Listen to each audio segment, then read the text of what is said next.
Hello and welcome, my name is Alex and this is a video where we're going to be talking about how to use the controller in eFootball on mobile. I connected the either DualShock or DualSense PlayStation controller. You can use Xbox, and obviously you can try third-party controllers if you want, and you can play this game. Only currently friendlies are available, and also you can test this on training. But this is so nice because I got used to play on console, and I really like using supercancel. Supercancel on mobile is kind of challenging. You need to tap twice on the joystick. And also, by the way, a cool feature about this is that you can use the controller and you can use the input with your fingers at the same time. So how do you connect the controller? You need to ensure that you're holding PlayStation button and this save button at the same time for a few seconds, and the device will pop up in the Bluetooth settings. I'm using iPad, and you can use Androids, of course. It should work on the latest models.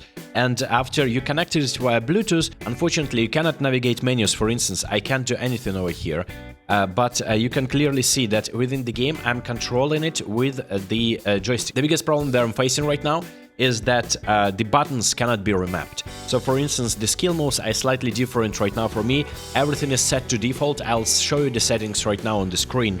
But the idea is that in order to perform skill moves, the way I do them, and I will show you the settings video on console in a second, but I just hold this right stick and then I swipe the left stick in order to perform the skill move. But now it's slightly different. I need to hold this stick and then swipe the other stick, and you can see the skill moves can be performed. Gareth Bale has special double touch, has flip-flop. He's just performing regular double touch for some reason. Yeah, he can of course do the crossover, and that's how we perform the skills. I'm not really comfortable with that, but what I'm comfortable with is, of course, 1-2 passes, and you can do different type of runs. So for instance, with L1 and R1 you can perform 1-2 passes like usually you do, and you can also do this overlapping passes. With R2 you can see that your players are making overlapping run. Now the difference between that run, direct run will look like this, right? You see that Bellingham or Rijkaard is making a direct run there. But Gullit, for instance, will make an overlapping run if I'm passing with R2. So I'm holding the X is for a pass, and you can see Gullit is making this interesting overlapping run, confusing the defenders maybe, right?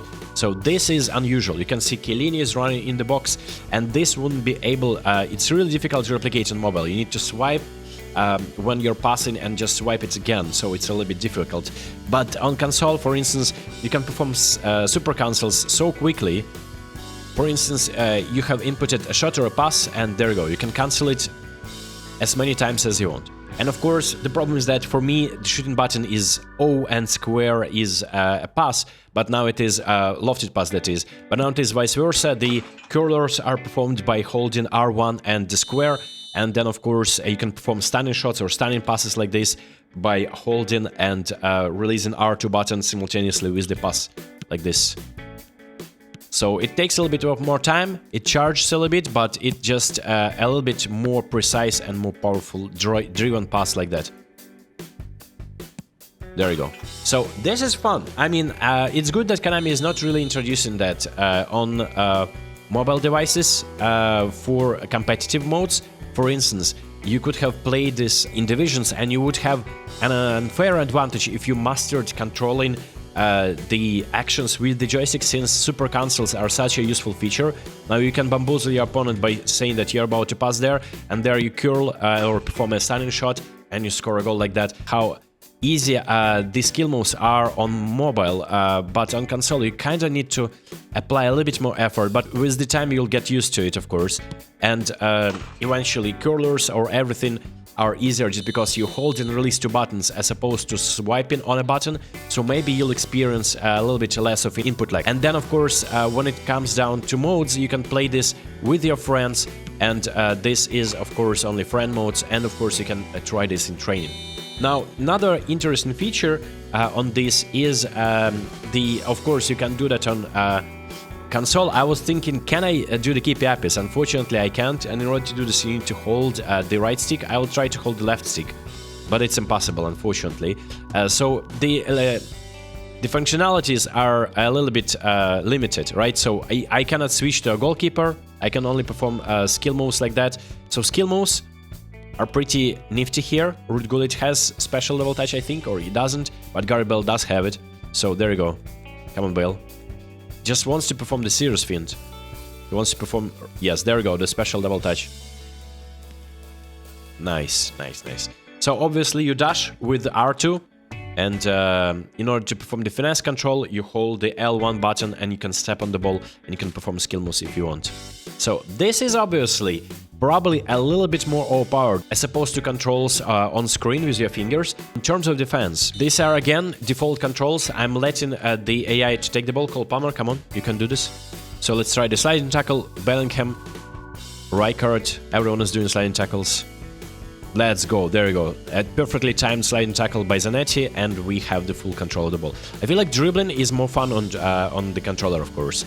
But it just, if you've been playing this game on mobile for long enough, I think you will be able to, if Konami just decides to add this to competitive events, I think you will be able to still maintain a high level of gameplay against a user of controller. But if that controller user has been playing this for a while, like this is where many people would like, you see, this is matchup. Matchup is L2.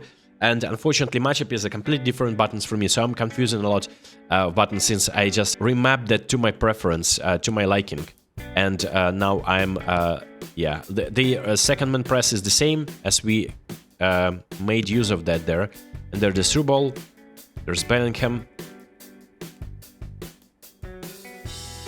Again, the skill moves are a little bit fraudulent there, so I don't understand sometimes what we are doing there. But we can do a standing shot here with Bellingham and score a goal. Compatibility, there's of course some cheaper versions. I think PlayStation controller costs like around 50 bucks now.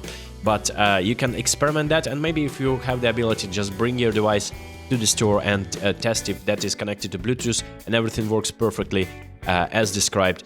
I would say that if you play this with friends, right, if you play a lot of friendlies, so this is just so much fun, because it's possible on console to play against each other and see the input and switching of the players at the same time. But if you're playing against someone, you'll be only seeing the input of one player on the screen, as you see right now, as if I'm playing against AI. So this is nice. There's the matchup, there's Groundberg, there's the chip from Bale, and standing shot from Gullit, and it's blocked, but there we have Messi. Messi with the double touch there, and Messi with the stunning shot from this. Okay, that was... A curler would have been better, so I forgot about the curler. So this is pretty much how you play this on console, and now Konami give you an opportunity to feel what it's like to play on console if you never played it before. And yeah, so that is the end of the video. Hope you enjoyed this one. Drop a like and also make sure you can hype the video. There's a special button that was added just recently.